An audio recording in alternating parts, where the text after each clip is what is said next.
don't waste time to make any noise, do we? Welcome everybody to day 2 of the British Racing Sports Car Club's live race weekend here at Donington Park. Hopefully you can hear me because, as you can hear in the background, the British Superkart Championship is heading out for its first of 2 heats for its final round of the championship, and it doubles up as the British Superkart Grand Prix as well. We've got a full day of racing with Mazda MX-5s, Formula Fords, Zeo Sports prototypes, and also the BRSCC Club Sport Trophy. It's going to be a fantastic day's worth of racing, and to guide you through all of it, I'm going to hand you over to our very capable race commentator, Andy McHugh. And Andy, we only had 4 races yesterday, but based on the spectacle that we had, it's going to take some beatings to try and beat yesterday. Yes,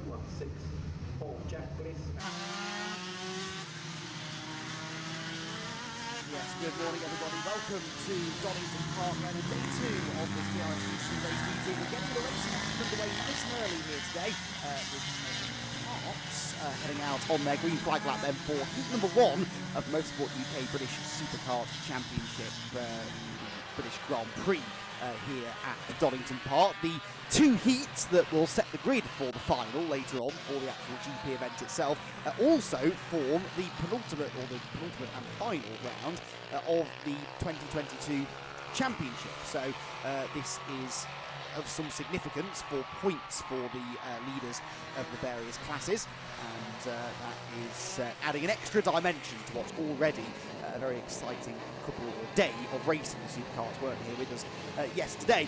The grid I quite frankly don't have time to go through because there are 55 of them, but it's Liam Morley, the O-Plate driver, on pole position. He's got number 24 Thomas Rushford alongside him, Carl Human, Lee Harper on row 2 with Andrew Gulliford and Carl Kinsey on the 3rd row of the grid. Then Dean Forward and Samantha Hemshaw with Paul Platt, the GP1 plate, and Lee Plain 101 rounding out the top 10. 4 different classes of kart who all compete within their own classes as well. So it's not just as simple as one overall winner, but there is going to be a champion crowned in all 4 of the classes, as well as, of course, a GP winner across all 4 of the classes as well. And those of you who tuned into this event a year ago will remember that the fight for the overall GP victory went right down to the wire. So those 4 classes then, just to quickly run you through them, we'll start with the fastest karts. That's the Division 1 Superkarts, where Lee Harpham and Liam Morley have been the pace setters all season long. Now, there are dropped scores to take into account. Once those dropped scores are taken into account, Lee Harpham and Liam Morley are tied on points. So whoever scores the most points out of these 2 heat races will be the Division 1 champion between those 2. Lee Harpham, the GP plate, remember, is starting 4th on the grid overall, with Liam Morley starting from pole, so advantage to Liam in the early stages on that one.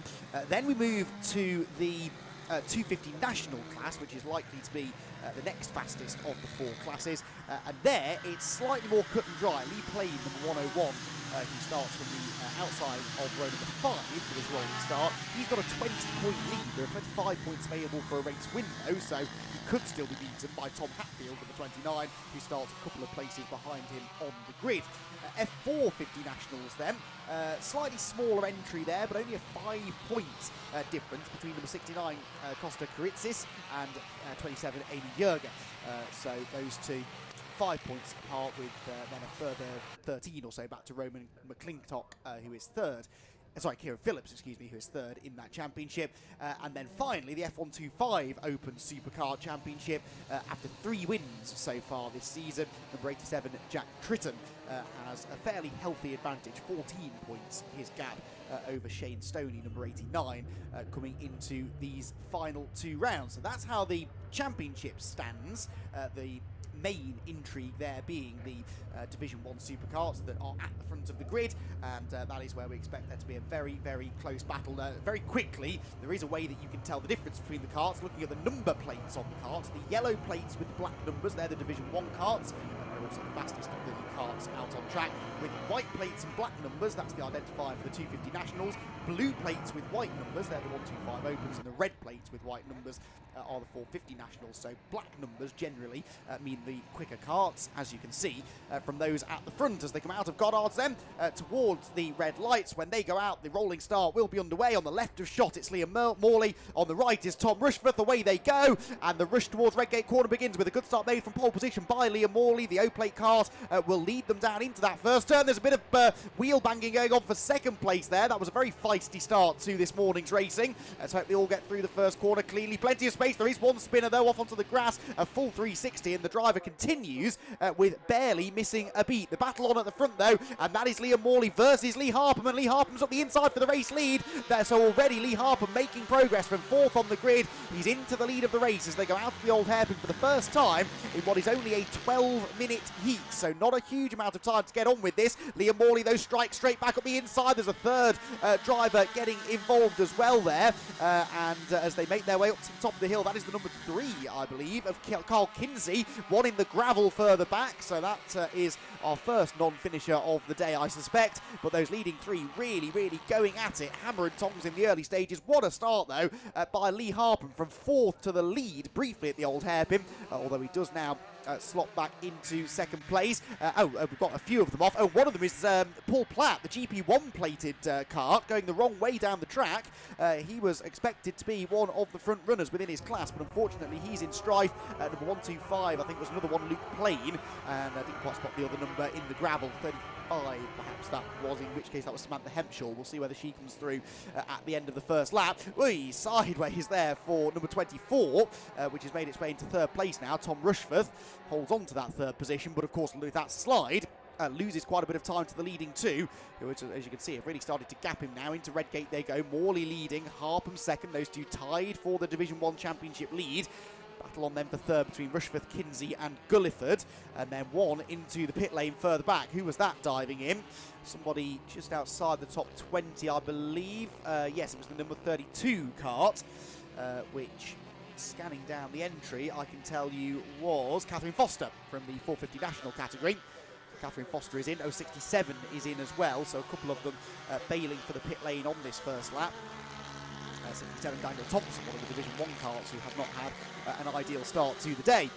So there is, in second position, the GP plated Lee Harpham, and he makes his way out of Coppice Corner with Liam Morley not that far ahead, but Harpham knows that it's important to try and strike first here.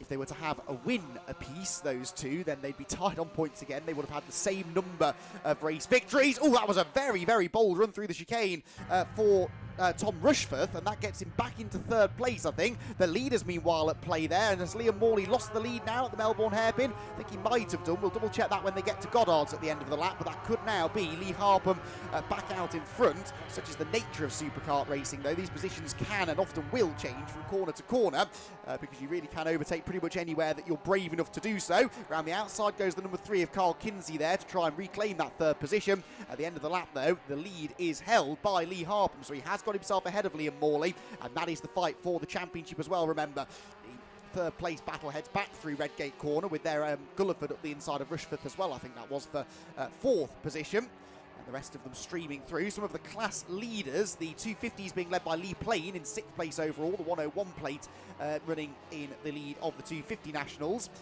The 450s being led by number 99, that is Oliver Ridout, who runs in 16th place overall, and then the 125s, it's the number 89 machine of Shane Stoney, who leads the way in that class. So they're all on course for some good points within their class. We will, of course, try and get the points updated as best we can between the two heats as far as the championship's concerned. Ben Ardern has just come into the pit lane as well, one or two of them, again, trickling in with mechanical issues in the early stages of this first heat of the day, the ultimate round of the British Superkart Championship. These days organised by Motorsport UK themselves, and they've got a big presence here at Donington Park this weekend, which is nice to see. Midfield battles continuing on then as they drop down into the chicane for the third time, I should say. Number 57 there, trying to make a move on the inside line. That was Mark Pask gaining ground. What is going on for the race lead and the championship lead, more to the point? Lee Harpham and Liam Morley, they are about to come through, and I can tell you, actually, I've just seen out of the window, the timing screen confirms it there. You can see that Lee Harpham is getting away, a new fastest lap, a 1 minute 29.527. He's now the best part of 0.8 of a second clear of Morley out in front. 316 there, diving through on the inside line at the final corner at Goddard's. Jack Bliss. This is all going on just at the back end of the top 10, and in amongst them all is Lee Plain, the 101. who started the race from 10th on the grid, but is leading within the 250 Nationals at the moment, and Bliss, who we just saw in the 316, is second in that class. You can see the different colours on our timing tower, denoting the different classes. And that shows that there's a very close battle actually going on for second place in that class. Number 57 there, a bit slow through the old hairpin. That's Pask, so Bliss goes through. So too did that was possibly Hatfield as well in the 29. No, 29 is behind still, the blue and yellow cars. This is for second place in the 250 Nationals, the 316 and the 29.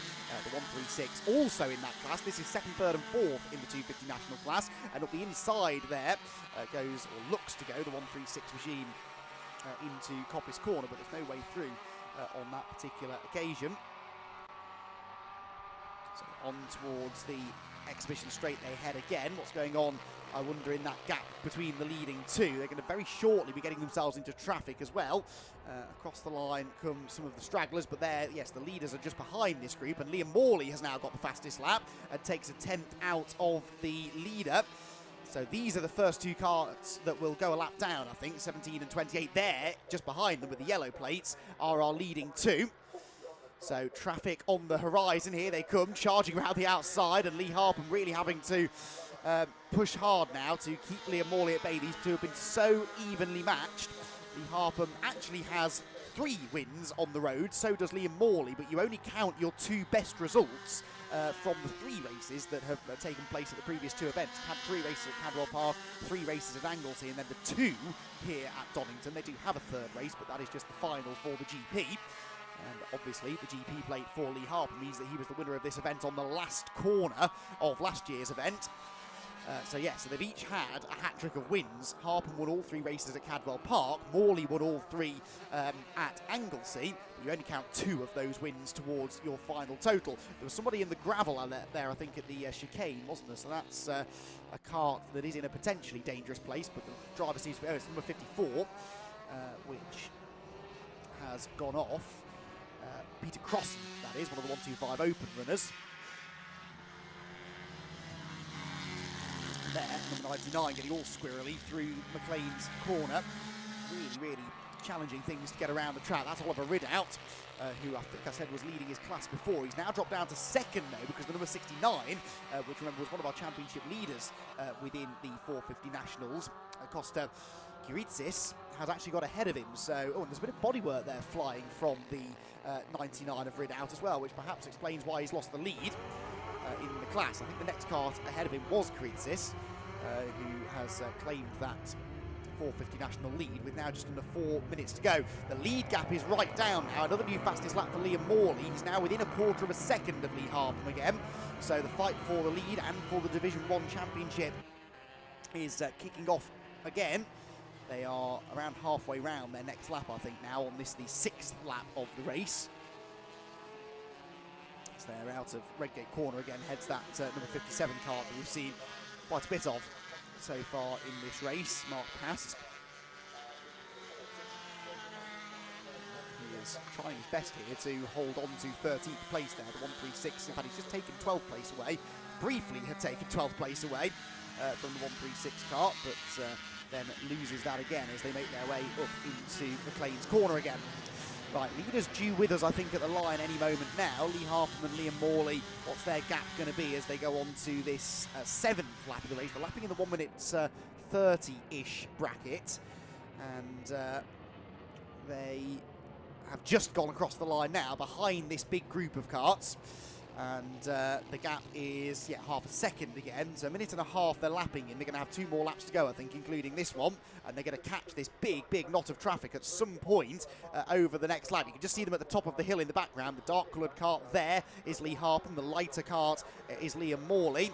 And charging up the inside they go. The GP plate of Lee Harpham then leading the way. Now, the traffic can help you, the traffic can also hinder you, and there it appeared to hinder him. Liam Morley's got the run and almost saw an opportunity to get up the inside line there. Is he going to attack into McLean's? No, because they both got the inside of the slower cart, but that has really allowed Liam Morley to get right back onto the gearbox of the race leader with a lap and a half to go now. No quarters being asked or given in the traffic here as they try and duck and dive their way past the slower runners, and Liam Morley almost ends up getting squeezed onto the grass there, but they've broken through that knot of traffic pretty well. And the gap comes down, but in the end, not by a huge amount. Through the chicane they go, hopping over the curbs. I can't begin to imagine how painful that is to rattle over those sleeping policemen on the inside edges of the chicane. But both of these drivers know how important it is to win this race when the points are as close as they literally can be. A tie for the championship lead between these two, just 2-point scoring races to go. Then striking first in this opening race of the day is going to be vital. Out of Goddard's they come then. There is less than a lap time left, so this will be the final lap of the race that they start. And Liam Morley is in the slipstream. He's got to try and have a go, surely, at Redgate Corner. But it looks to me like Lee Harpham's kart is operating a bit better in a straight line. He's also very good on the brakes. Look, carries good speed into Redgate. Morley just drifts a little bit wide of the apex and can't quite stay with him. The gap has never been more than about 0.7 of a second or so at any point in this race. And although they traded the lead a few times early on, it has looked like Harpham's been the stronger of the two. Didn't qualify as well as Morley, although there wasn't... actually, there was quite a difference. Morley on pole position did a 129.6. It was a 31.5 for Lee Harpham, so nearly 2 seconds slower. And yet, in race trim, having had all night last night to tweak the karts, he's been able, clearly, Lee Harpham, to find a bit more pace. Right, now they are going to catch some more traffic, I think. Yes, here they come. Look, the gaps come right down at the top end of the circuit, and they've got traffic to negotiate. And I think they're going to catch this traffic just where they don't want it, through the chicane and onto the GP loop. So this could get very, very interesting indeed. Through the chicane they're about to go, onto that loop, and one of those cars has spun right in front of the leaders. I hope that wasn't one of the leaders that went around. Just saw off in the distance, one car pointing the wrong way. No, here they come. Liam Morley's going to go up the inside line, and Harpham's locked up. Morley goes for the lead. He's got it as well as they go through the Melbourne hairpin. Liam Morley gets the advantage, but Harpham will surely try and strike back as they head for the final turn then. Here they come over the crest of the hill. Morley up the inside of a back marker. He's going to do it. Liam Morley, with 2 corners to go, has managed to get the lead and will win the penultimate round of the Motorsport UK British Superkart Championship. Across the line goes Morley. He is the winner. Lee Harpham hung on, but I wonder whether that back marker having a moment at the chicane is what ultimately cost him the momentum down the hill. That's the reason for the yellow flag, by the way. You can see in the background. Now, who's going to get third? Because Gulliford, Rushforth, and Gulliford and Rushforth in particular were very close all race long. They were very close at the flag as well, because Andy Gulliford hangs on to third place by a 1/10 of a second only ahead of Thomas Rushforth, with Carl Hume rounding out the top 5. In 6th position, Lee Plain is going to get the victory in the 250 Nationals. His Anderson CSK comfortably ahead of the rest of the 250 runners. 7th position then for the number 1 kart, which came from deep in the field. In fact, Ross Allen, that's a really good drive that from Ross Allen, because he did not set a qualifying time yesterday. He started 55th and last and came through to finish in 7th place. So the number 1 machine with a really, really good run. 6th place within Division 1, but his fastest lap was a 1:31.2. That was as quick as everyone apart from the 2 leaders, Morley and Harpham. So he could be on for a podium in the second race, with now a stronger starting position, of course. 8th position then for the number 13, which was another to come from deeper in the order, I reckon. Number 13 was Dean Forward, who did come forward to finish inside the top 10. 9th position then for the second of the 250 Nationals. That was number 316, which was Jack Bliss. And the top 10 rounded out by the 3rd place 250 National runner, number 29, which was Tom Hatfield.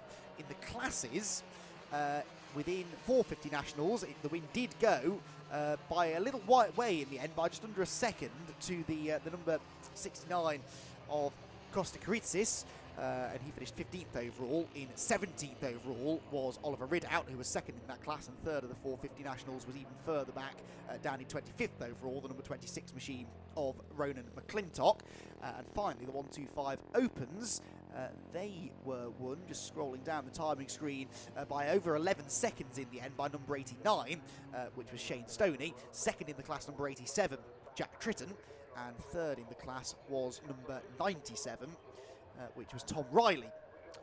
So, quickly turn to the point spreadsheet. Obviously, we know that Liam Morley has just taken an advantage out of Lee Harpham. 25 points for Morley, 20 points for finishing second for Lee Harpham. Well, we'll do that in a second because here are the results then. Morley with the win, Harpham second, Gulliford third, Rushforth fourth and Carl Hume fifth. All of them Division 1 karts, excuse me, with Lee Plain in 6th position claiming the victory in the 250 Nationals. 7th place Ross Allen, 8th Dean Forward, 9th place then for Bliss and 10th for Hatfield. Mark Edwards, Thomas Baldwin, Mark Pask and Will Lawrence were next ahead of Costa Karitsis, the winner of the 450 Nationals. Then Sean Lombardo, Oliver Ridout, who was second in that 450 class, Martin Marks, Rob Austin and John Faulkner at the back of the top 20 ahead of Michael Parr. And then in 22nd place, Shane Stoney, the 125 Open class winner, ahead of Jack Tritton in second place in that class.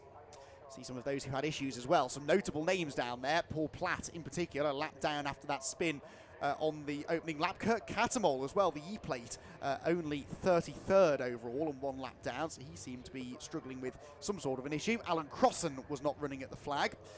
His was the kart, I seem to remember, that went off at the chicane, and there were a whole host of others who retired to the pit lane. Carl Kinsey, one of the headliners there, the number 3 kart. He qualified 6th overall, remember, didn't get to the end, and so he's going to have to come from the back of the grid in heat number 2.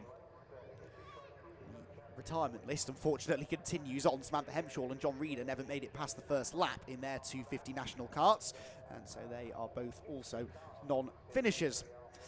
So, a dramatic start to the day then, as we kind of expected from the British Superkart Championship, and the drivers have made their way down towards the podium area now, where they'll be greeted for the first time today by Scott Woodwiss. Yes, indeed. I think Gary James is having a quick chat with Liam Morley, the winner of our first heat. Of course, our first of 2 races. I have to remind you, of course, it's the final round of the Superkart Championship, and it also doubles up as Heat 1 for the Superkart Grand Prix. So all 3 races this weekend have a dual purpose. There's 2 sets of points we have to try and work out. So whilst Liam's having a chat, let's have a quick word, if we can, with Lee Harpham, who's in a conversation a little bit. Lee, let's have a quick chat for a second. An intense battle at the front, as always, with Liam. It's never a dull at the front, is it? No, it was some good racing. Obviously, the back markers came into play at the end, and hence why I got the damage and finished second. But not a bad result considering after qualifying we had a major off due to some debris in the track and got collected by another car. So I spent all yesterday afternoon rebuilding it, and obviously second's a good result for us. Sounds like quite an effort you had to put in yesterday. Yeah, I was working from about 3 o'clock till midnight last night, and had to re-weld the chassis, and just everything was damaged. So. Given this weekend's a dual purpose because it's the last weekend of the championship and also it's the Superkart Grand Prix, to get second in both to start off, that's a decent way to start off considering everything that you've had in the past 24 hours. Yeah, like I say, we worked our socks off yesterday, all of us, and got it back together. It's not quite right, but obviously happy with second. It'll do.